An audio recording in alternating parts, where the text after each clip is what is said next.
They're all yours. Great, fantastic. So this is very exciting. I've literally just arrived, so I'm going to put things down and get myself organised.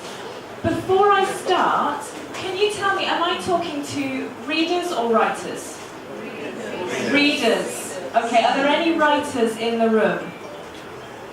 A few. Okay, all right. So I wasn't quite sure who I was going to be talking to and whether or not you wanted to know how to write or how I write. So I think what I'll do, I'm going to stand up here. I think what I'll do is I will tell you a little bit about me and how, thank you, and how I started writing. And then we'll do some questions and you can tell me what you want to know, okay? All right? Okay. So I was a police officer for 12 years in England. Thank you very much. I'd love some water.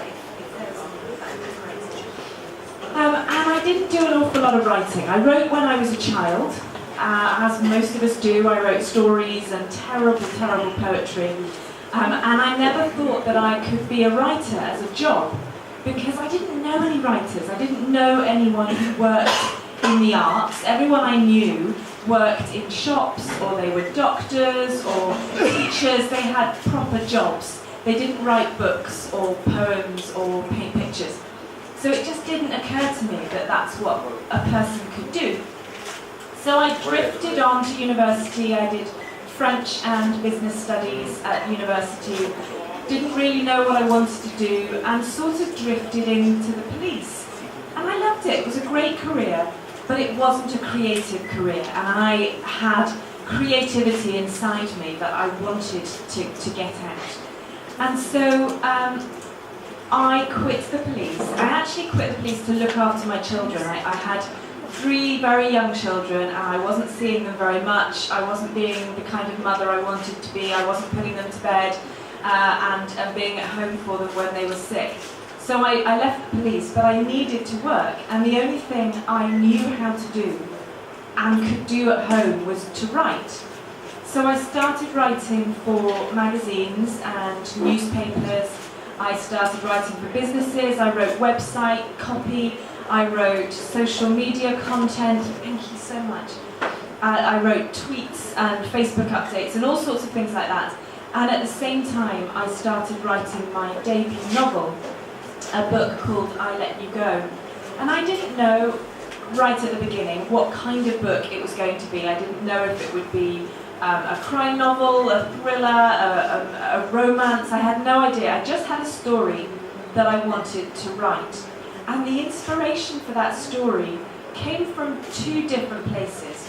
So when I joined the police, there was a crime that was unsolved. It was a hit and run. So a stolen car coming from nowhere that drove into a 9-year-old boy and killed the boy, and the car drove away. And the driver was never caught. And it was a big crime that happened in Oxford in the UK when I was working there. And I really struggled with this. I was a very young police officer, and I struggled to understand how anybody could do that and drive away and know that they had killed a child and not own up to what they'd done. And I struggled too with the idea that there is a mother who had to bury their child, and that felt like the worst possible thing in the world. And I couldn't understand how anyone could survive the loss of a child. And then 10 years later, I lost a child of my own in very different circumstances. And I realised that, of course, we do survive tragedy, but it changes us. We become different people. We make different choices, and we speak to people in a different way, and we take chances that we might not have taken before this terrible thing happened to us. And that's what I wanted to write about. And so I Let You Go starts with a hit and run. And then the story follows 2 different sides. It follows the investigation, the police officers as they try and find the driver of the crime. But it also follows a woman, Jenna, who is destroyed by what's happened and who moves away from the city where it happened to start a new life. It's a book that has at its heart of it a really big twist. And I'm a real fan of books that surprise you, and so the 3 books that I've written all have twists in them that make you gasp halfway through the book and realise that what you've been reading is something a little bit different to what you imagined. So I want to talk a little bit about how I actually write my books. And the first thing I'll say is that it's different for every writer. I've never met a writer who has exactly the same approach. I think the creative process is such that it's very particular to each individual. So what I do is I start with my idea, and I have to have that. I have to know what it is I'm writing about, and I often have to have the twist or the surprising ending or something like that right at the beginning. I might also have a kind of theme in mind. So for example, with my first book, I knew that I wanted to write about moving on from a tragedy. I'd just written a book called Let Me Lie, another thriller, and what I wanted to explore there was again grief, but also mental health, and so there are a lot of there's a lot of exploration of mental health and suicide and what that does to a family. So I have my idea and I have my theme, and then what I do is I start to build my characters, and that's like building a cast of characters as though perhaps I were writing a play. I have their names. I quite often have photographs, so I might look on the internet for photographs of particular types of people. So in the book that I've just written, After the End, which comes out next year, I needed an Iranian hospital doctor, and so I spent a lot of time on the internet looking for Iranian doctors until I found one that just felt like she was my character. She was my Layla, and I needed a flight attendant called Pip, and so I looked for flight attendants, looked at lots of British Airways websites and Virgin Atlantic and all sorts of airlines until I found my Pip. And then I print out those photos and I have them on my wall so that when I'm writing, I can really visualise the people that I'm writing about. So once I've got my idea and I've got my characters, then it's time to start to plot the book. And I do that in a very sort of old-fashioned way, really. I love to write on the computer, and if you were at Ruskin Bond's a little talk earlier this morning, he was saying how he's very old-fashioned, he writes pen and paper. And I can't do that. I like to type my stories, and my fingers keep up with my head much better if I'm typing. But when I'm planning, I like to use a notebook and pen. And so what I'll do is I'll have a big piece of wall. Quite often I use wallpaper, and I'll have wallpaper all the way across here, horizontally, and I have lots and lots of post-it notes, you know, the sticky notes, in different colours. One colour for each point of view of character. So if I'm writing from 2 different characters, I'll have 2 different colours. And what I do is I have a timeline that goes from the start of the book on that side, and I draw it all the way to the end of the book. I know that something big has got to happen in the middle of the book, because when we write a story, when we're children, we're taught to write stories with a beginning, a middle, and an end. And you know that those are the 3 big ingredients for a good story. It has to have a beginning, middle, and an end. And that's kind of the same for writing a novel as an adult. It doesn't really change. The shape of a good novel kind of goes, which way are we? Something like this. So tension builds like this. There's a little bump here, a little spike, which is called, in technical terms, the inciting incident, which is a very kind of posh term for just the kind of the start of the story. So if we think about something like Harry Potter, that inciting incident there is when Harry discovers that he's a wizard. Yeah, up until that point, we're just introduced to all the characters, and then Harry gets his letter, and that's the start of that story. So we have this little spike, and then the tension keeps going up, and there's always something big that happens in the middle, and then we start to resolve things like this, and we tend to have a final fight or something at the end. So I know that's the shape of my novel. And what I do is I write down on my post-it notes each scene that I want to happen. So if I was writing Harry Potter, which I didn't, sadly, I would write down on my post-it note, Harry gets a letter from Hogwarts. And that would go, I'd stick that on my wallpaper. And then I think there are other things that happen. Maybe he meets a really tall giant of a man called Hagrid. So I put that, and I don't really know where it's going to go. I'll put it there, but I might move it later. And so I basically brainstorm all these different scenes. I think, I want Harry to have a big fight with another wizard, and that's going to be somewhere over there. So once I've got my paper covered in sticky notes, each one with different scenes, I can stand back and I can move them around and think, no, it would work much better if those characters met at the start of the book, or maybe I want to keep that surprise, that twist until later. And so I move it around. And if it's a scene that's really exciting, really high tension, it goes high on the page. And if it's a scene that's a bit quieter, it goes low on the page. And there's a really important reason for why I do that. If you go on a roller coaster, so we drove past a theme park here in Calcutta. They're building a big roller coaster. Okay. So if you go on a big roller coaster, it's only exciting if it goes up and down, right?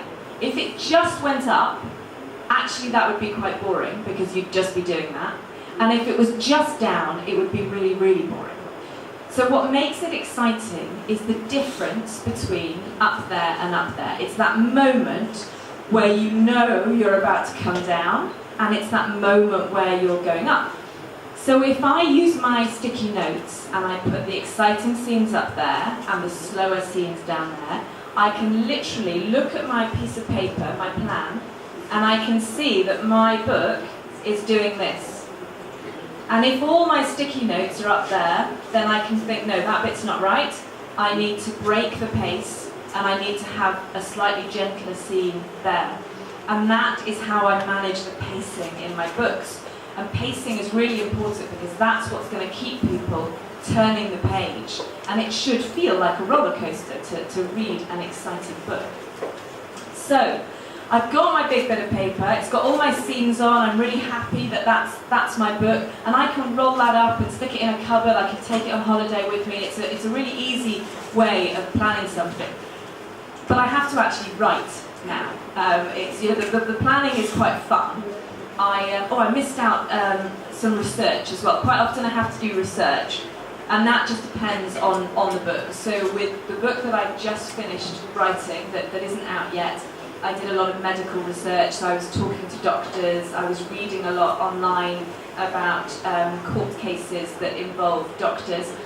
With I See You, which is my second book, so my second book is set on the London Underground, and it's about the fact that we are all creatures of habit, okay? You guys, I'm convinced that most of you will be like this. We like to do the same thing again and again. If you walk somewhere, if you walk to work, you will always walk the same way.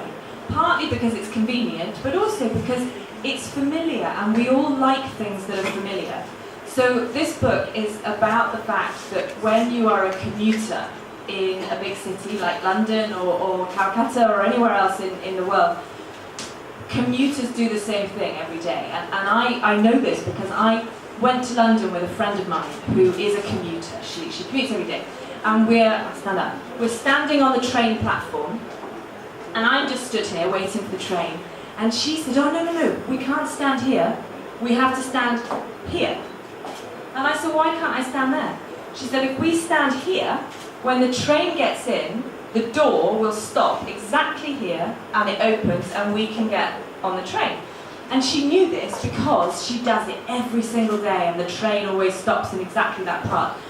And because I am a crime writer, and because I'm an ex-cop, the first thing I thought when I realised this was, if we do the same thing every single day, then someone else knows that we do that. And that's a very dangerous thing. And so that was the start of a book, of I See You. So for that, I researched the train station. So I spent a lot of time on the London Underground, which is not a place I like to be. Sitting on, there's a line called the Circle Line that just goes round and round and round. So I spent a whole day just sitting on a train. Circle line. The circle line, yes.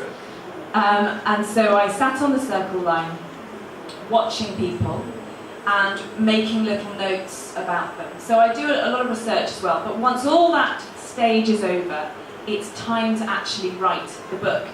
And what I do then is literally start at the beginning and carry on until I reach the end. I don't jump around. I know some authors do. If they're really excited by a scene at the end of the book, they'll go and write that. I can't do that. For me, I need to do it in a linear way. It just has to follow in order. I'm quite strict with the number of words. So a full novel is about 100,000 words. And so I try and write 2,000 words a day, Monday to Friday, just like any other job.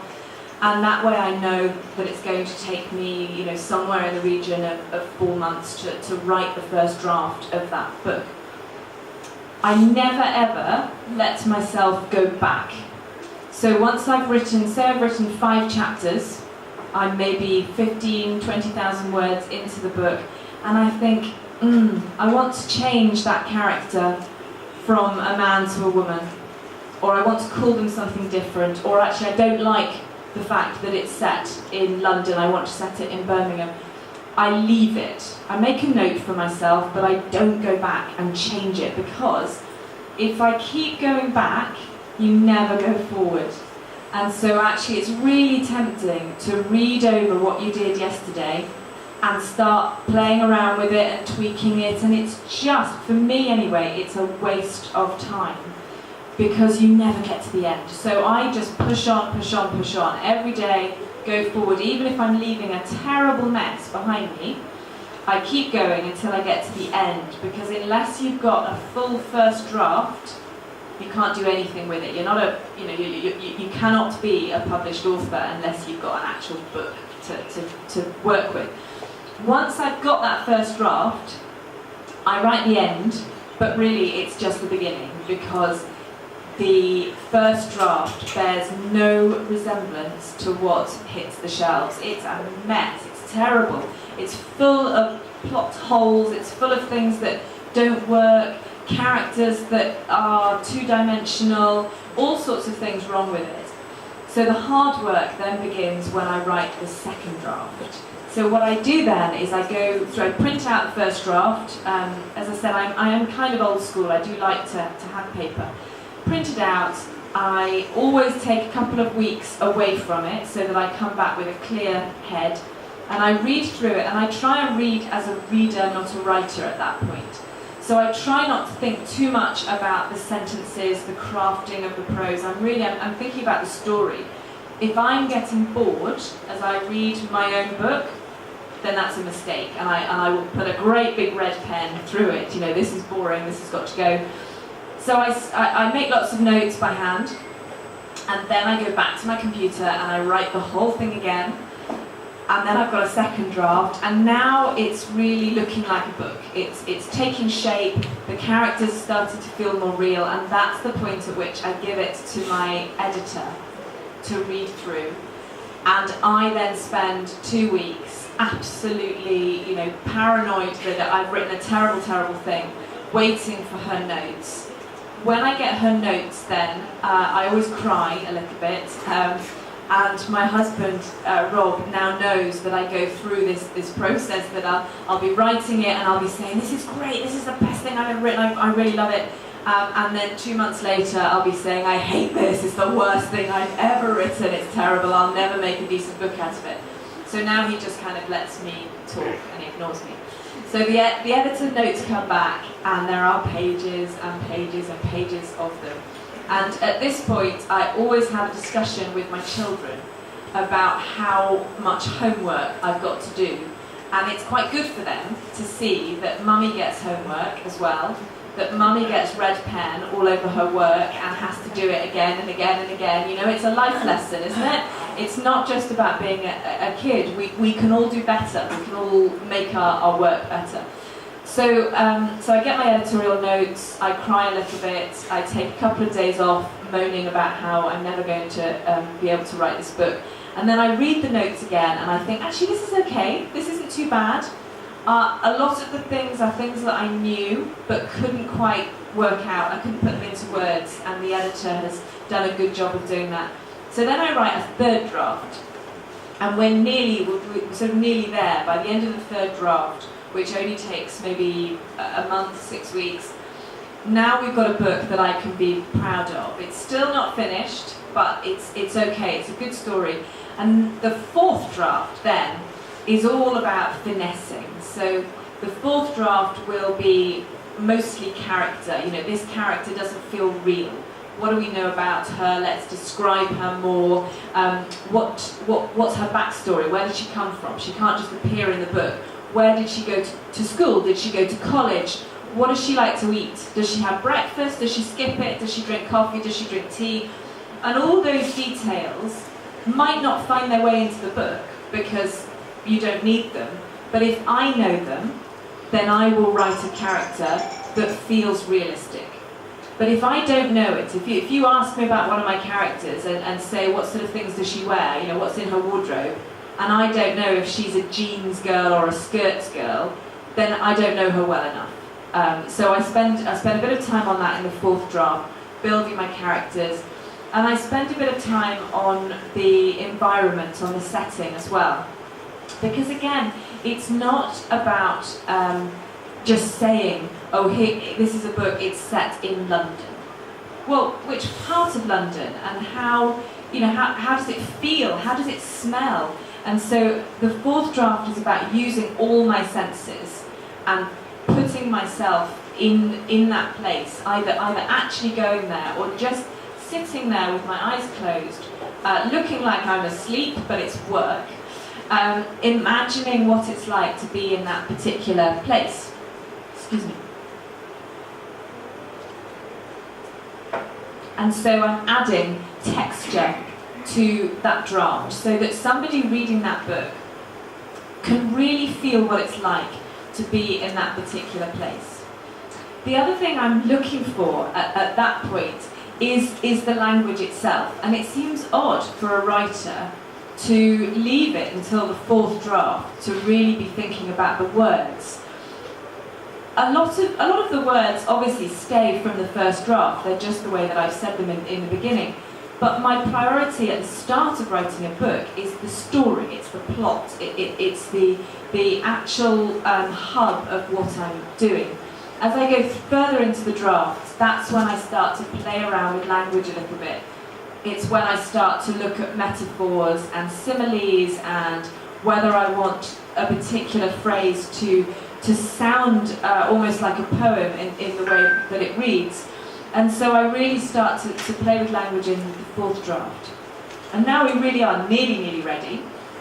The book will then go for what's called a line edit, where my editor will go through every single line and suggest things that aren't quite right or that don't sound very easy when you're reading them in your head.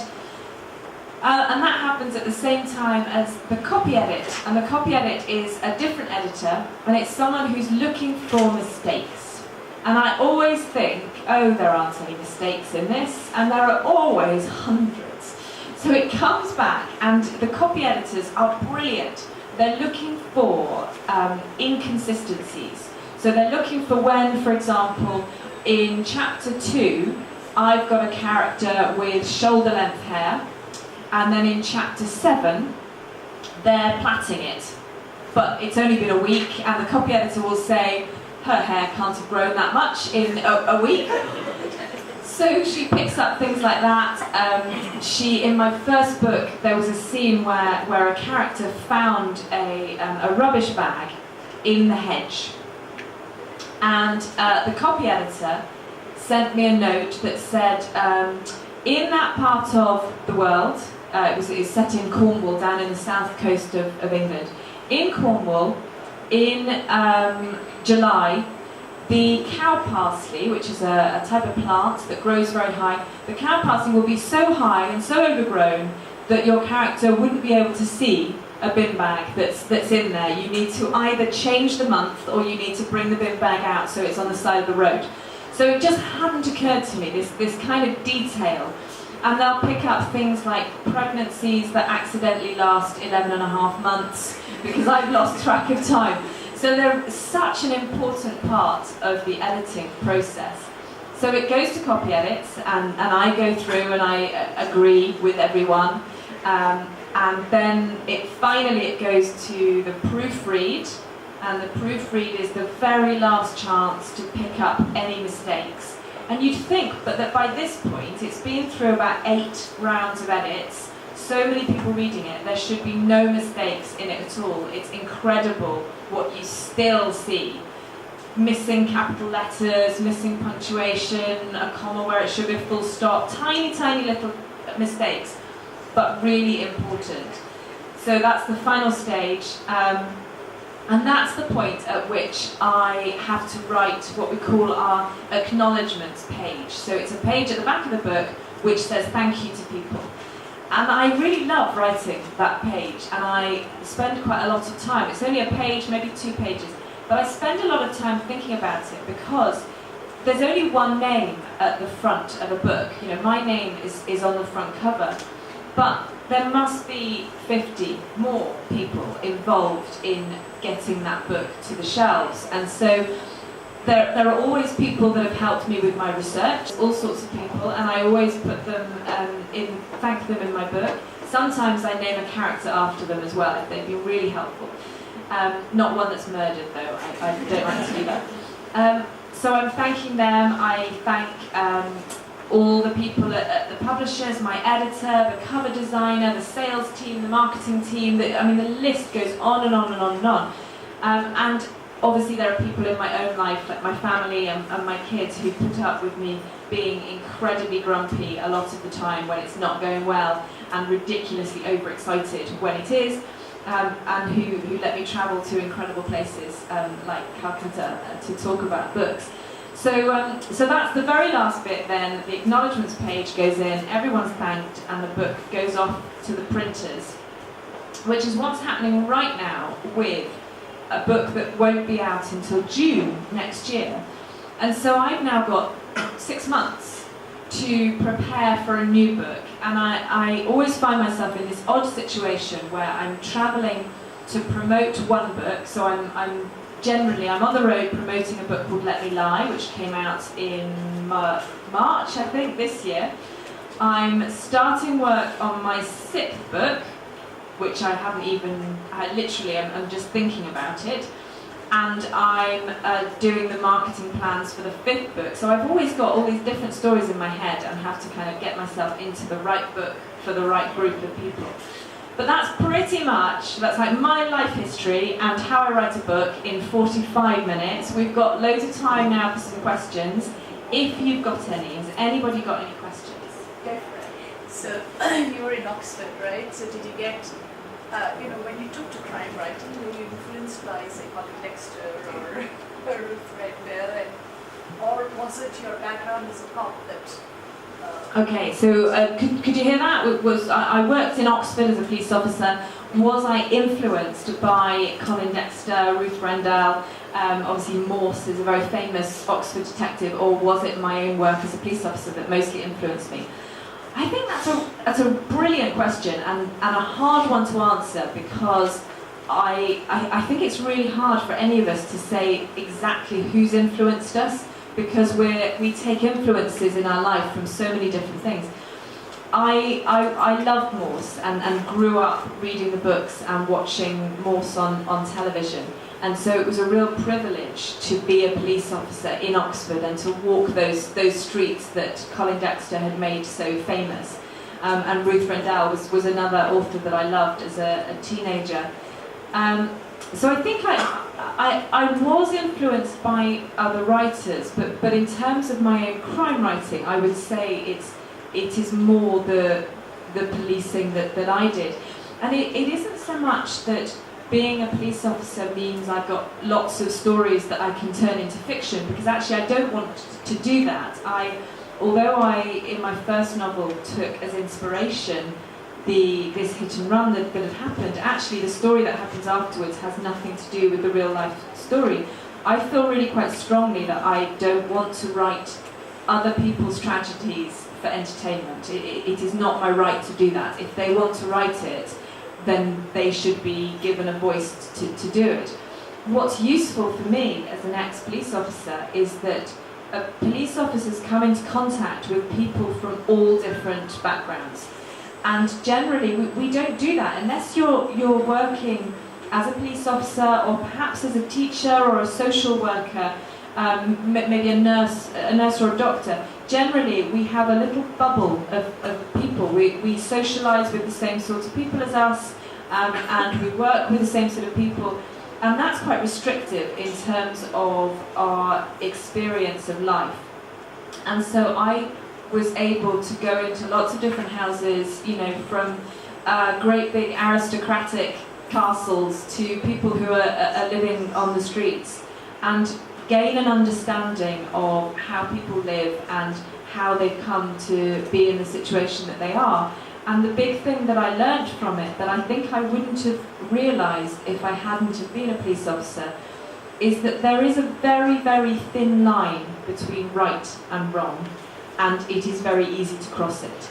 And we all hopefully think that we would never commit a terrible crime, that we would never take someone's life.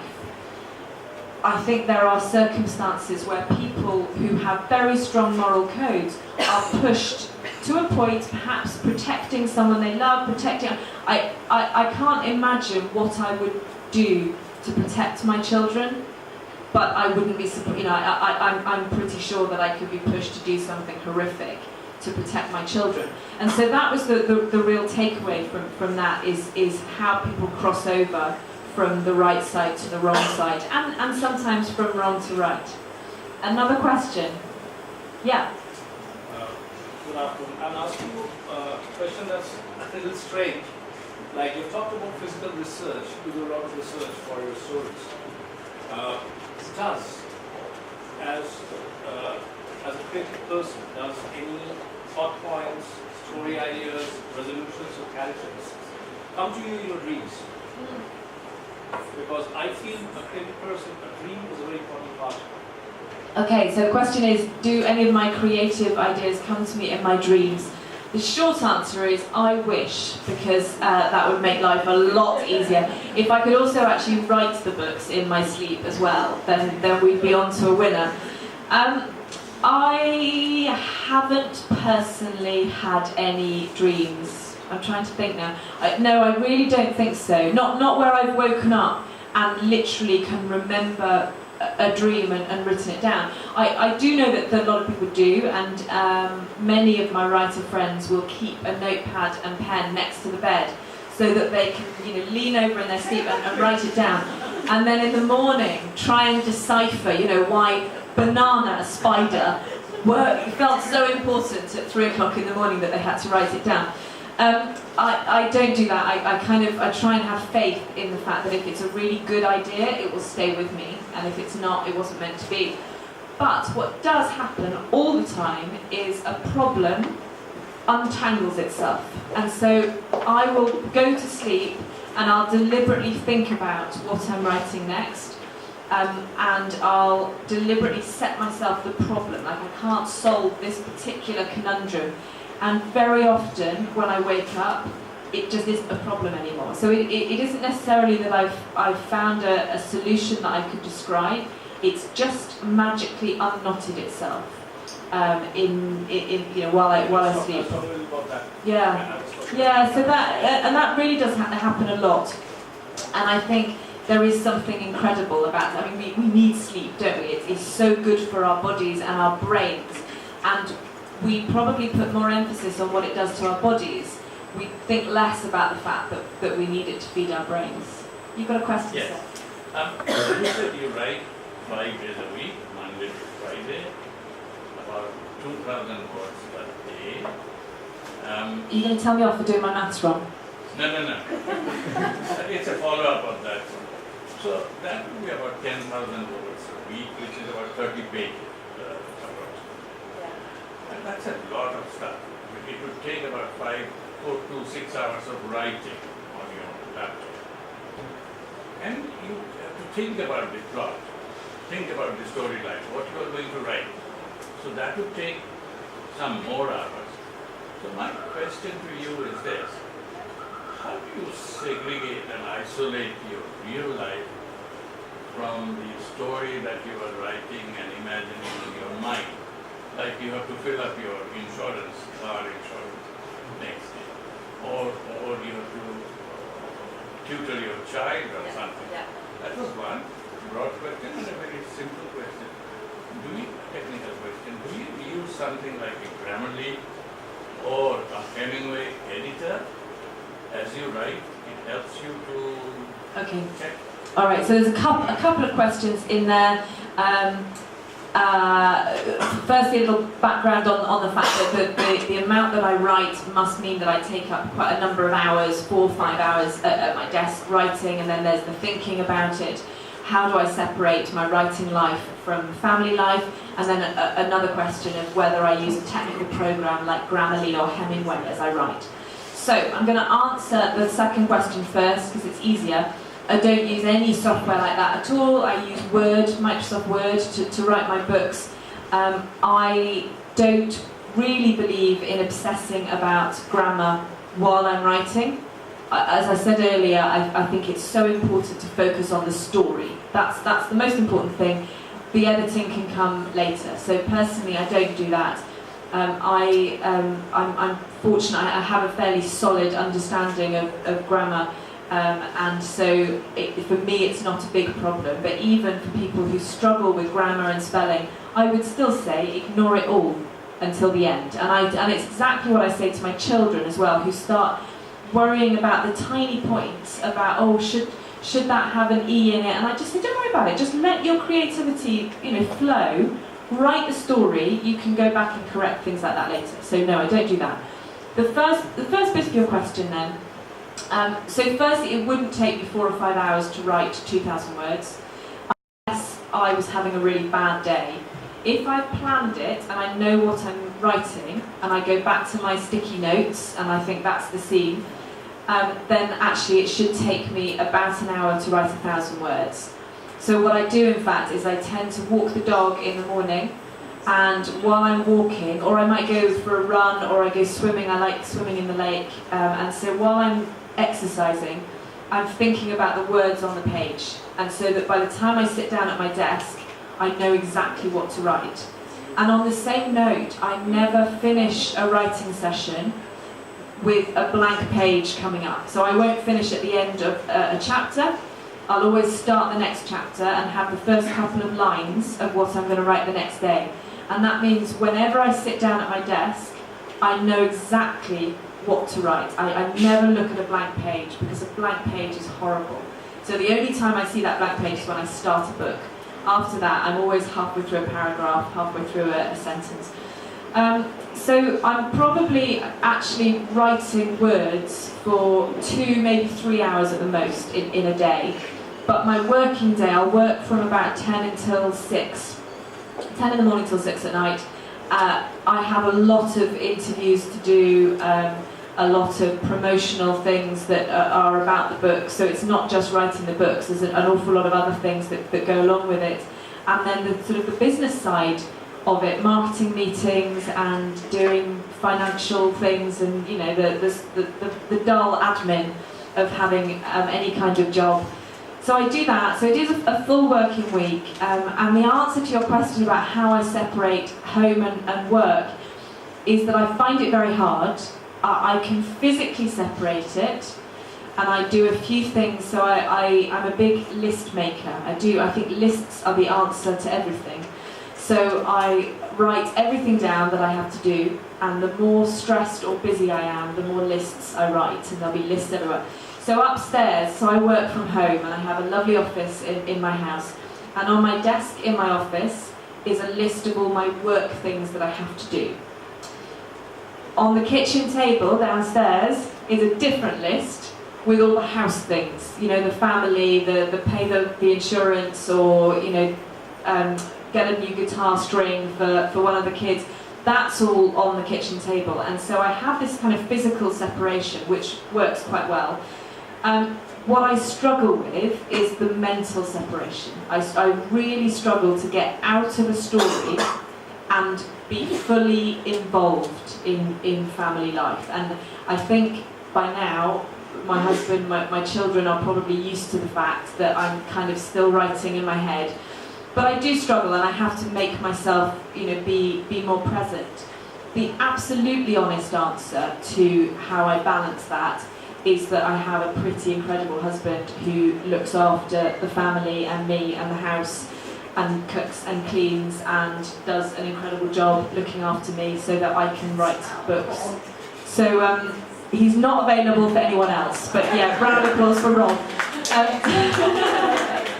So if you see him, give him a nice congratulations, because he really is the reason I get to write books. Are there any more questions? Yeah.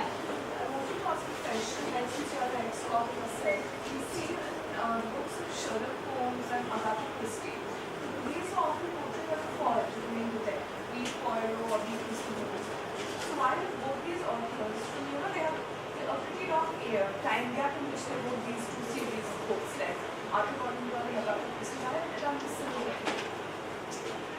Sorry, I'm struggling to hear. So the police are there as a foil to the main detective. Yes. So the police are often quite rubbish, and the detective is good. Okay, right, got it. So we're talking about classic crime fiction, like Sherlock Holmes, where the police are generally idiots, and the detective comes in, like Poirot, and solves everything.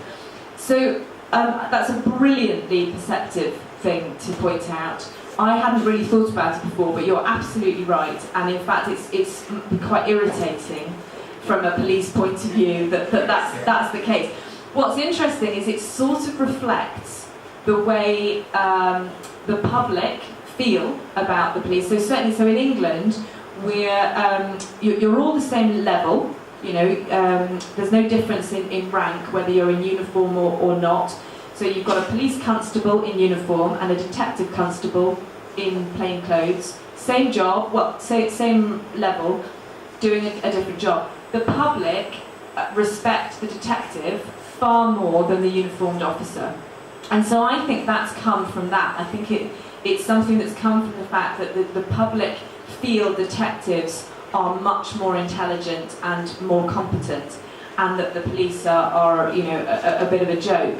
So it's something that detectives themselves often feel, and I remember as a uniformed police officer being quite frustrated that detectives thought we were all incompetent, and then when I became a detective, I do remember thinking that the uniformed police were a little bit incompetent. So I think it's a bit of a stereotype that's come out, but I think it's not the case now. Nowadays, you'll find a lot of. In fact, there's a uniformed cop in my second book, I See You, who solves the case, and I think we're finding that crime fiction nowadays is becoming a lot more realistic. Have we got time for another? We have time for one more question. One more question? One more. Yeah. I asked you about the box question. Say that again. I asked you about murder in this room. And the box question. How would I murder someone in this room without the cops getting me? This is a tricky one because someone's filming it over there and over there. There are an awful lot of witnesses. Oh man, I think I might struggle with this and just have to put my hands up and say it's a fair cop. Sorry. I have a small question for you. Do you have that in your mind right now? Yeah, is it you we should be watching? You're trying to deflect attention. Oh guys, thank you so much for asking brilliant questions. I'm going to hang around a bit afterwards out there. You've probably got another session in, haven't you? So I will go out there, and anyone that wants to chat, I'll hang around for 15-20 minutes. I've got some bookmarks as well, if you want to come and get them from me. But thank you very much for a great session. Let's do it here. A round of applause for Clare Mackintosh.